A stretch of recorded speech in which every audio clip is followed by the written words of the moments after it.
Welcome to the Company of Dads podcast, where we explore the sweet, silly, strange, and sublime aspects of being a lead dad in a world where men, who are the go-to parent, aren't always accepted at work, among their friends, or in the community for what they're doing. I'm your host, Paul Sullivan. Our podcast is just one of the many things we produce each week at the Company of Dads. We have various features, including the Lead Dad of the Week. We have our monthly meetups. We have a new resource library for all fathers. The one-stop shop to learn about all of this is our newsletter, The Dad. So sign up today at thecompanyofdads.com/thedad. Today, our guest is Jon Macaskill. A Naval Academy graduate, Jon spent 2 decades as a Navy SEAL. When he retired, he faced a question many SEALs do upon leaving the teams. What next? He went to work for a nonprofit focused on veterans, but as he writes, he was struggling with the after effects of being a SEAL. He gave mindfulness and meditation a try, reluctantly at first, but now it's become a passion for him. Macaskill is the father of 3, 6, 5, and 2, and lives in Colorado Springs.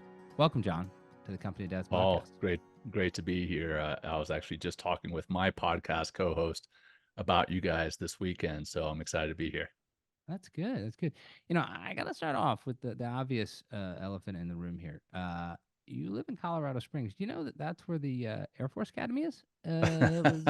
All the real estate around Annapolis gone? They didn't want you buying a house keep your friends close and keep your enemies closer. So,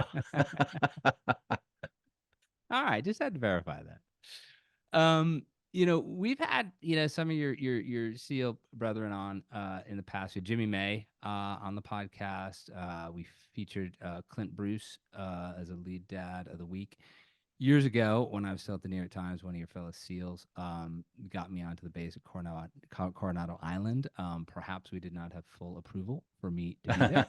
And I've learned over the years, I mean, there is a level of commitment to becoming a SEAL, to staying a SEAL, to doing all the things that SEALs do. And at the core is this deep, deep bond among the men to figure out spirit, but it's not always something that translates outside of the teams. How was that for you? 20 plus years in, and it comes a moment like a professional athlete. You can only do this, for so long.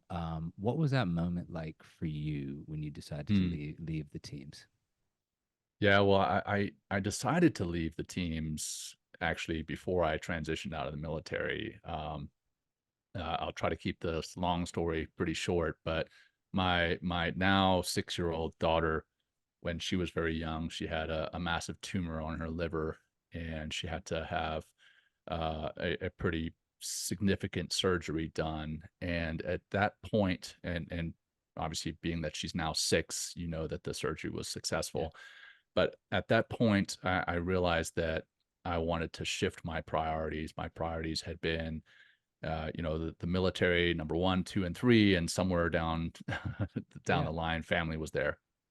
And that was definitely a reason to shift my priorities. So I actually at that point filed some paperwork to transfer into what the Navy calls full-time support, FTS, which are the folks who are working full-time, but they're technically reservists, supporting the regular reserve force, and enabling them to mobilize should they be required. So I transitioned out of active duty SEAL to reserve SEAL, now working within the reserve community. So I transitioned out of the SEAL teams technically prior to leaving, but I was still a SEAL, still connected with the community, but not deploying like my brothers were. And that was the initial kind of shock emotionally to what it looks like to leave the brotherhood. What was it? Were you in California, or where were you when you were No, sorry, I was in Norfolk, Virginia. You were in Norfolk, Virginia. That's okay. Mm-hmm. So when you're there and you transition, into this new role, but you're still hanging out with your buddies. You're surely still going to the gym. You're still working out with them, doing all this stuff. But then they leave. And as listeners of the podcast know, when we had Jim May on, you leave, and it's not like you say, "Hey, here's where I'm going, and send me a letter, and I'll call every Wednesday at 5 o'clock." You go. And what was that like for you in the beginning when Yeah. this transition out? Where you were, these are your brothers, and you were kind of, in a sense, left behind. Yeah. Yeah. Well, I had prepared for it administratively, and I thought that I'd prepared for it mentally. But one piece that I had definitely not prepared for was the emotional toll that leaving had on me. And Jimmy was actually in buds with me. Jimmy and I go way back.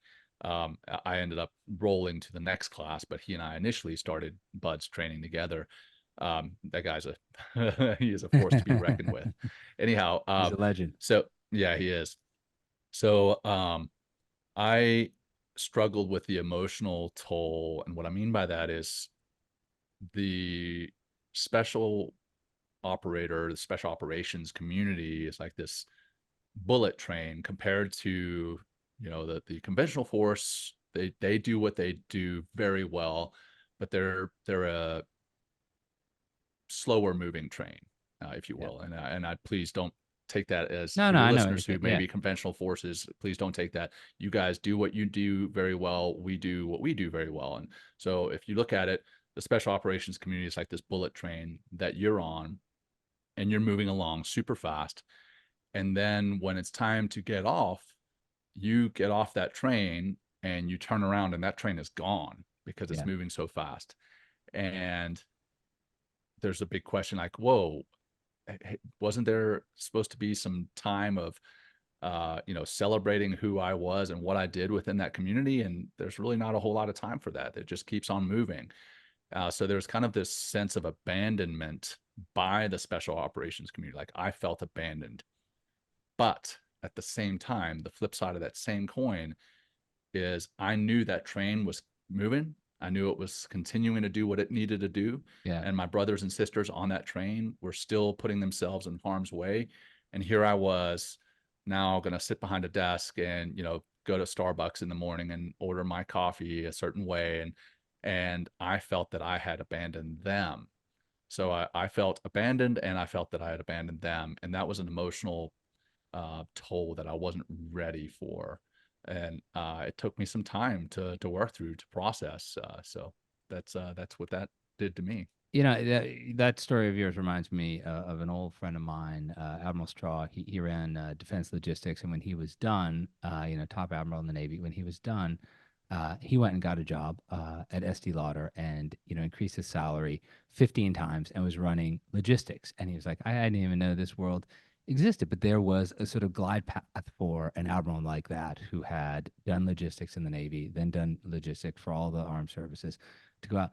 SEALs, it's getting better now, but there isn't, what is the typical glide path? I mean, while you are all elite, what you do is so unique in a lot of ways, doesn't necessarily apply to the civilian world. I mean, when Jimmy was on, Sure.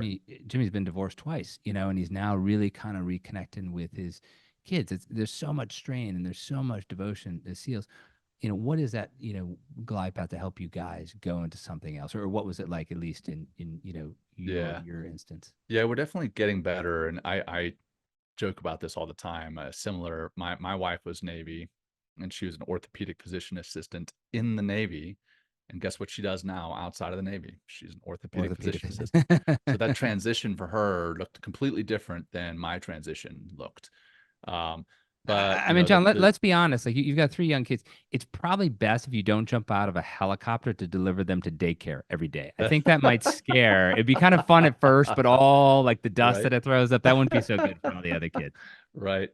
Yeah, no, the glide path, I don't know if you can define a specific glide path for what that looks like, but thankfully the special operations community is getting much better at helping special operators and those within the special operations community in figuring out what their own individual glide paths look like. Like there's organizations like the Honor Foundation that is actually run by one of my old bosses, that helps to identify, sure, the administrative pieces of the transition. Hey, what your resume should look like, how to interview, but also figuring out what your why is, because that's a piece that's kind of given to you in the military. Hey, you serve the country and the greater good of the country in the military. And then you get out and you're like, well, what do I do now? Right. Like you mentioned in the very beginning. Well, the Honor Foundation helps with that. There's the Commit Foundation. There's other foundations that are out there that are helping with that transition, the mental side, the emotional side, the administrative side. So it's definitely getting better. And for those of you who are listening to the show later, and the some SEALs, you may say, well, you're probably going to go and write a book, and you're probably going to go and be a public speaker, and you wouldn't be wrong. I have my book sitting right here. It's a short little book, Unleashing Inner Strength. That's my short book, and I do public speaking, but that's not for everyone. As all the jokes that are out there, there's plenty of SEALs who go into corporate America. There's plenty of SEALs who go into the nonprofit space, like you mentioned before. There's plenty of SEALs or special operators as a whole doing other jobs that are out there. But if you really dissect it, what I think most of us have in common is we go from serving as a special operator, whether that's a SEAL, whether it's a Green Beret, whether it's an Air Force PJ, whatever the case is. We go from serving, and we look to serve in a different capacity, whatever that may look like. And I would say that the preponderance of us are continuing to serve outside of uniform. So that's the glide path. It's figuring out how you can continue to serve after you hang up that uniform. Yeah. How are you trying to figure out the world before you discovered mindfulness and meditation? What did that look like back then? And what position were you Mm. in where you said, okay, I'm open to this. I want to try this. Yeah, it was around 2015, middle of 2015. I was struggling from something that had happened a decade earlier. Well, at least that was a portion of what had gotten me onto um, some serious depression, anxiety, survivor's guilt, moral injury, and I was addressing it. I tried with honestly a false approach to faith. I was married previously, and I tried to go into uh, a faith because I thought it would fix the marriage. I thought it would fix Mm. me, and it didn't do either.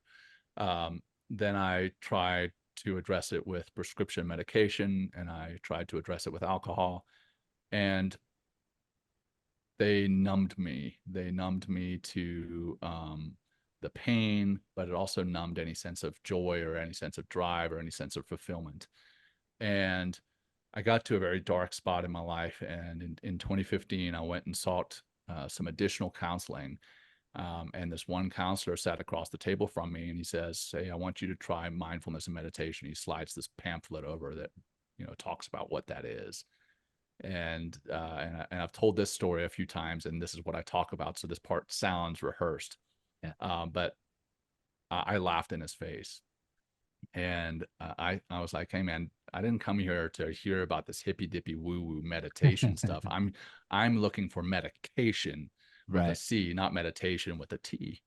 And so he says, "What if I had something that I could give to you that would improve your performance mentally and physically, personally and professionally?" And as a special operator, and I'm sure Jimmy would attest to the same, we're always looking for something that's going to give us an edge over the enemy on the battlefield, or give us an edge over our buddy right next to us. We're always looking for an edge.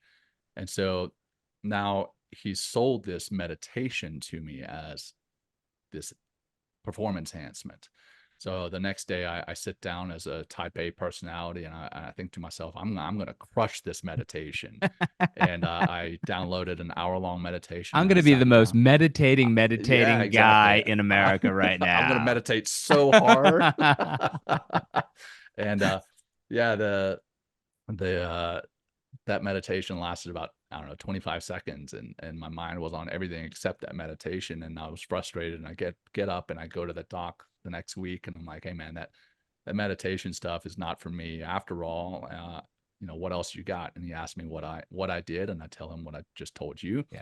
And he said, "That's like going into the gym and getting under 350 pounds on the bench press without ever having lifted weights before, or lining up at the starting line of a marathon without ever having run a step before. You can't do that. You got to work your way up." Yeah. And so he introduced me to this practice called box breathing, which is just breathing in for a count of 4, holding for a count of 4, breathing out for a count of 4, and holding for a count of 4, and doing that 4 or 5 times. And I was like, Doc, we've done that in the SEAL teams. We do that on the shooting range to control our heart rate, lower our heart rate, lower our respiratory rate so that we can shoot better. But we don't call it meditation. We don't call it breath work. We don't call it box breathing. Um, and so I started to implement just that simple exercise of box breathing into my life whenever I would get anxious. And then I started to see that it had an effect, a positive effect on me. It had a positive effect on the way that I saw the world and the way that I responded. Instead of reacting, I would respond. It would give me a second to change that reaction into a response.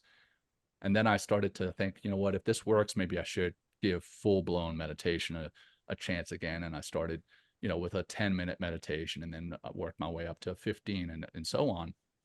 And I started to see changes in myself, but then I thought maybe it was just the placebo effect.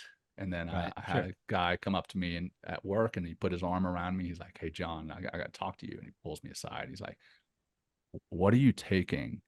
As in, like, what medication Yeah. am Yeah. I Yeah. taking? I'm Yeah. like, well, here's my chance. I either tell them that I'm You either taking some fess type of up or not. medication, Yeah. or fess up. Yeah, Yeah. fess up that I'm doing this woo-woo meditation stuff. And I took that chance, and I told him, and what I expected was this response where his eyes were going to glaze over and he's going to turn around and walk away and never talk to me again. But the exact opposite happened. He actually leaned in. He was like, "What? Really? Tell me more about that." And so I told him exactly what I've told you thus far. And he started meditating, and I started to see changes in him. And so meditation not only changed my life and quite literally saved my life for the better, but I've seen it change other people's lives. And so now I view it as a duty and an obligation to pay it forward with whoever will listen to what it is I have to say about mindfulness and meditation. And because my background is somewhat different than most folks who are teaching mindfulness and meditation, it opens some people's minds and hearts that normally wouldn't be open to this stuff. So that's why I do what I do, as why I'm a practitioner and why I'm a teacher of this stuff. Yeah, I was just gonna say that because like your initial perception was it was some hippie dude coming up to you with his patchouli saying, "Let's all meditate." But you were like, "No, man. I was a Navy SEAL. I was in the Right. teams for this long. I'd done some badass shit." But one of the things it does is it breaks the stigma. My background before was as a business journalist. We try really hard, as I said before to you, off camera, to break that stigma between masculinity and money. We're in this mental health crisis. You're able to go forth and break that stigma between masculinity and mental health care. When you are able to connect with men, connect with fathers around this, what are some of the things? So, what are the breakthrough moments that you have? What are the things that really allow you to get those guys to see the value of mindfulness, the value of meditation, and how it can make them a better version of themselves for the personally, but also for the people who love them? Sure. One of the moments that I definitely saw it in me was I I'd started practicing, I'd started to see the benefits. And just like we do with the gym, many of us will get these benefits from the gym, and after a while we drop off, kind of fall off the bandwagon. Well, I had fallen off the bandwagon with mindfulness and meditation. Again, coming back to my now oldest daughter, when she was first born. And I was like, hey, I've got this mindfulness and meditation stuff down. I'm just going to put it aside for a little while because I'm a brand new dad, first time dad, didn't have a whole lot of time, didn't have a whole lot of energy, and kind of reprioritize things. And meditation, quite honestly, had fallen off. So I hate to admit this piece, but it's relevant to your audience. So when it was my turn to feed this little girl, this little miracle in the middle of the night, I actually got upset. I was like, what is this 3-week-old little girl? Why is she crying in the middle of the night? She's disturbing my beauty sleep. And it'd be my turn. I would go through and I'd warm the milk in the bottle warmer and go through and feed her, put the bottle in her mouth, and have her right there in my arms. Again, this beautiful little miracle. And what am I thinking about? Not her. I'm thinking Mm. about work. I'm thinking about what I had screwed up yesterday, or what I had on the plate for tomorrow, or whatever the case was. And then she would finish the bottle. I'd put her back in her crib, And now I've spun myself up Yeah. thinking You're about wide what I awake. screwed up or what's on the plate tomorrow. And I would go back to my bed and I'd be wide awake. And I would actually almost resent this beautiful little girl for waking me up and spinning me up in the middle of the night, again, interrupting Yeah. my Yeah. beauty sleep. So I was like, you know what? I have a tool for this. I've used it before. Let me get back into mindfulness and meditation. And I started getting back into it. And I noticed that when I would get woken up when it was my turn to feed her, I would actually look forward to that time. Mm. And I would go through and I'd warm up the bottle and in the bottle warmer, and I'm with her, holding her in the kitchen, and then I'd go back to her room and I'd put the bottle in her mouth, and she would reach up with her little fingers and Yeah. grab my thumbs, and she would make all the little noises that a 1 month old or 2 month old makes. And I appreciated that time with her, and I appreciated the fact that I had this beautiful little miracle in my arms. And that's what I thought about. I was there, present in the moment. And then I would take her. She would fall asleep in my arms because she would probably feel the energy that I had. Like, now I'm more calm. She would fall asleep in my arms, and I would put her down in the crib, and I would go back to my bed. And now, because I haven't spun myself up into this frenzy, I would be able to go back to sleep. And then the And next that morning you'd wake the up and your the wife next would morning, say, "You're even more beautiful than you were the night before because you got all your beauty sleep." Is that that's the right. punchline here? Indeed, you got it. No, but I would feel better, and I would feel, more alert at work because now I'm getting my sleep, but I'm also meditating again. But that translates, that anecdote translates to where I am now as a father. Yeah. Two weeks ago, 2 weekends ago, I did a 56-hour digital fast, and I was just in the moment with my kids. I didn't have my phone on me, didn't have my computer in front of me. I was there in the moment. And that you feel good about Mm. because you're present with your kids, but they also feel good about it because they sense your presence. If you're not present mentally or emotionally with your kids, they know that. Yeah. They know that. And that either can degrade your relationship with them, or if you are present mentally and emotionally with them, it can build your relationship with them. So I think as a father, mindfulness and meditation is critically important to being the father you need to being the husband that you need to be, spouse that you need to be. Absolutely, it's critical. I love that story. One of the things we do every week is we have screen-free Sunday, and that's, Nice. it started off to get our daughters off of their phones. Um, but my wife and I, because when your kids get older, you'll see this firsthand. They become hypocrisy-seeking missiles, and so like if you tell them to do something and you do the opposite, they point it out to you, Sure. and then you feel like crap. And so we started to do pretty much, the same thing. And what do we fill the time with? Well, we go for walks. We play board games. In the summer, we do, when it's warmer, we do nicer things. But in the winter, you Sure. you kind of you figure it out. And Yeah. sometimes they're bored, but bored's okay. You Word know, is okay. I literally said that this very morning. Sorry to interrupt you, but yeah. I'm driving my 6-year-old and my 5-year-old to school and to pre-K, and I drive a minivan, and I'm very proud to say that I drive a minivan, We're but gonna edit that part out. uh, I also drive a GMC 2500 AT4, which is that's my truck. But hey, my kid shuttling vehicle is the Yeah, minivan, and it has a DVD player in it.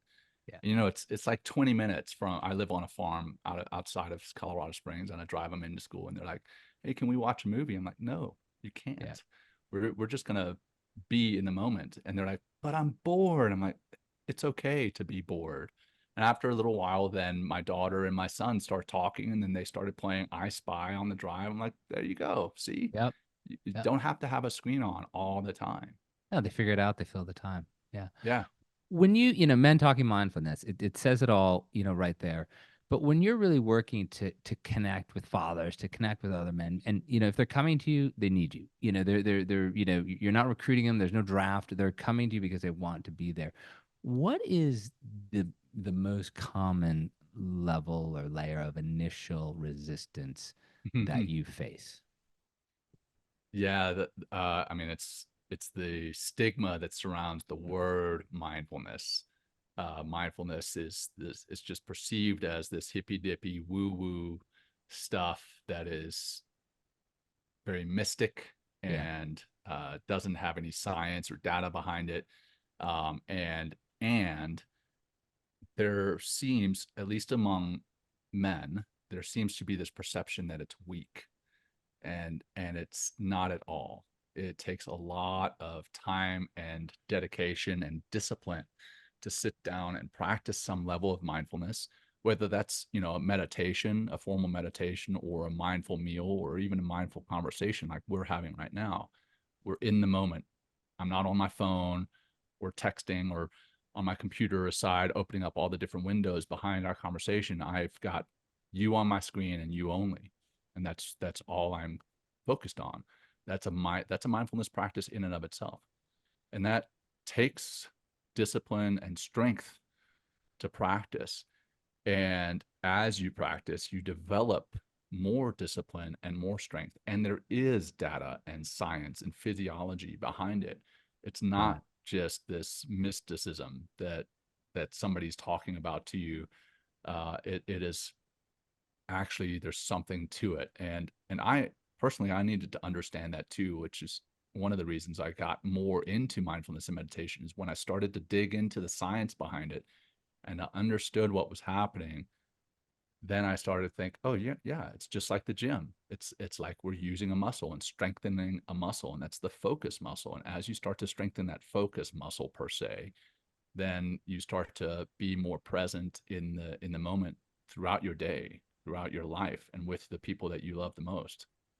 This is going to sound like a joke, but it's not meant to be. But I'm listening to this, and I think if you'd rebranded this something like Navy SEAL elite mental toughness training, you'd have a line out the door, and you could do the Right. same stuff that you're doing with mindfulness. It's almost like it has this sort of branding problem more Oh, than any other 100%. problem.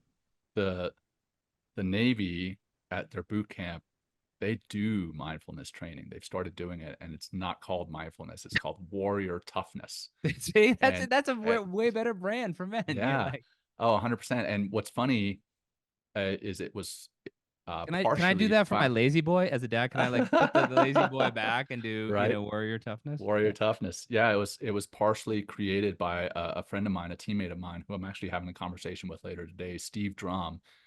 He's a retired Master Chief SEAL, and his joke is that he teamed up with a psychologist and a Navy chaplain.